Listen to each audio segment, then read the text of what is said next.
PHE के तमाम daily wagers 10 नवंबर को एक बड़ा आंदोलन फिर से करने जा रहे हैं। ऐसे में रवि हंस का ये कहना है कि अगर 10 नवंबर के दिन 5000 तक की संख्या डेली वेजरों की नहीं हुई तो वो इस लड़ाई को नहीं लड़ेंगे। आइए देखते हैं सेवाराम की एक खास रिपोर्ट।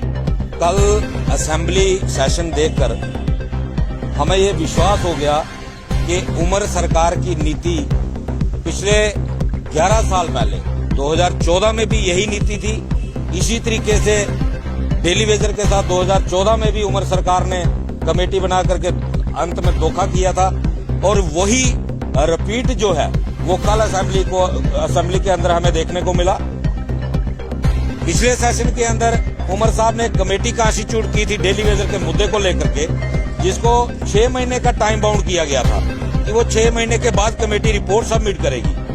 और इस बार इतना पॉलिटिकल ड्रामा किया गया।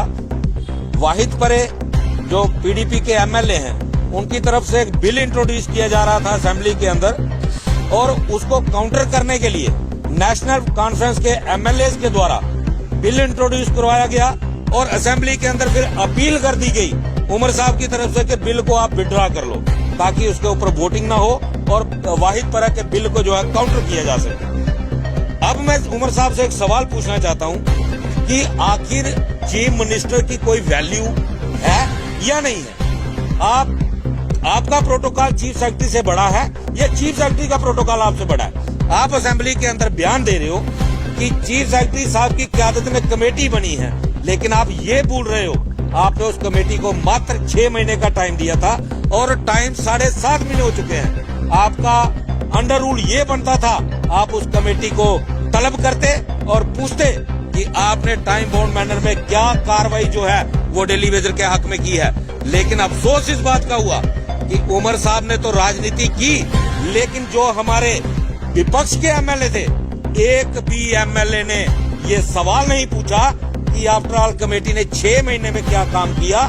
जो कमेटी को 6 महीने का समय उमर सरकार ने दिया था, लेकिन ये जो विपक्ष के विधायक थे ये मुंह में दही जमा के बैठे रहे।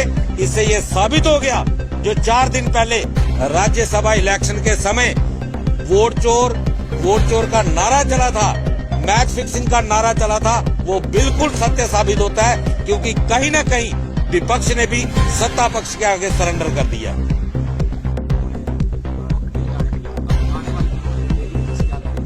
पहली बात तो ये जो कमेटी अपने टाइम बाउंड मैनर में जवाब नहीं दे पाई, वो कल उमर सरकार को जवाब देगी। मुझे नहीं लगता कि चीफ सेक्रेटरी कोई कमेटी की रिपोर्ट जो है वो उमर साहब को देने वाले हैं। अगर उमर साहब की कंट्रोल कमेटी के ऊपर होता, चीफ सेक्रेटरी के ऊपर होता तो वो रिपोर्ट बन चुकी होती। इसका ये साफ दर्शाता है। और दूसरी बात ये है इस सरकार के ऊपर क्या क्रेडिबिलिटी है सरकार की। इस सरकार के दो एमपी खुद सवाल उठा रहे हैं कि इस सरकार ने पिछले 1 साल में जनता के लिए कोई काम नहीं किया और एक एमएलए खुद असेंबली के अंदर सवाल